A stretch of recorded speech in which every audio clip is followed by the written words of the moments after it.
Mixing is an art, and like most arts, it requires a functional understanding of the skills and techniques required to implement your creative decisions.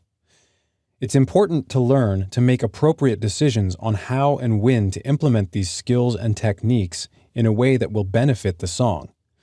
The best way to learn these skills is through experience, and I believe that by trusting your instincts and practicing, you can be up and running in no time.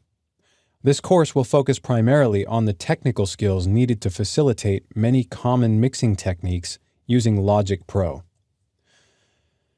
Almost all of us have consumed massive amounts of media in our lives, so in a sense, we're already experts at some level. We just have yet to discover why and how things sound the way they do, what we like about them, and how to produce or reproduce those sonic characteristics. Once you've learned to put a finger on these things, and once you've learned the technical basics, keep on mixing and mastering since practice is the best way to hone your skills. Before starting to mix, it's a good idea to have a plan for how you want to approach mixing the song.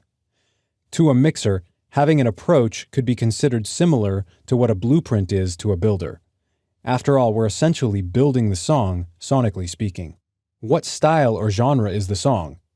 How do you want to present the vocal and the song itself? Vocal hot, vocal low in the mix, more raw sounding or more polished? Are there issues with the production that you need to fix or improve before the mix?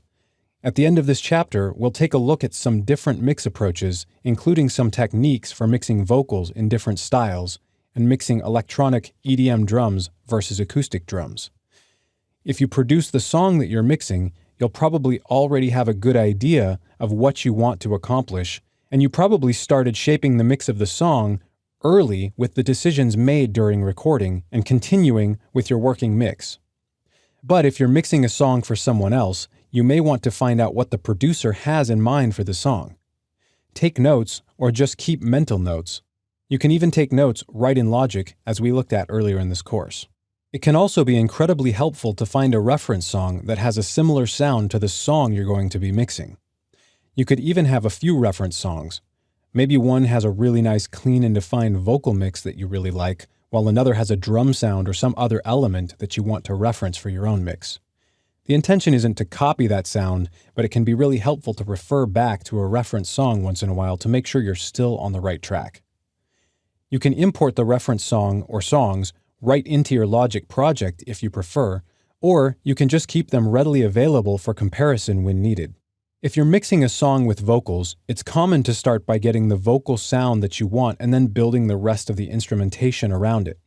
This allows you to really shape the elements in your mix so that they don't step on the element that is usually the most important in your mix, the vocal.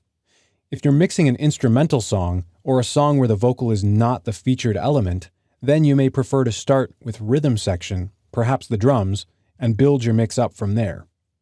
Here are some adjectives that can be correlated to quite a few different genres of music, and there are certainly many more descriptors that might better fit what you're going for. It's a good idea to write down or at least think of a few before you start to use as a guide. If you're using the exercise files, the song Say Something is a more raw acoustic song and may lend itself to being mixed more live, while Girl Got Attitude is a pop electronic song and would best be mixed very clean and pop. There are pros and cons to almost every approach, so the best way to proceed is often to ask yourself, what is the most important element? What's the second most important element? By prioritizing and approaching your mix with some sort of a plan, even a very basic one, you're honing in on the things that you want to accomplish with the mix, and you're setting yourself up for success. If you'd like another perspective on mixing and some additional strategies, I recommend checking out the video on strategies for mixing and mastering in the Mixing and Mastering with Pro Tools course with Brian Lee White. Even though that course is focused on Pro Tools, the strategies that Brian shares still apply.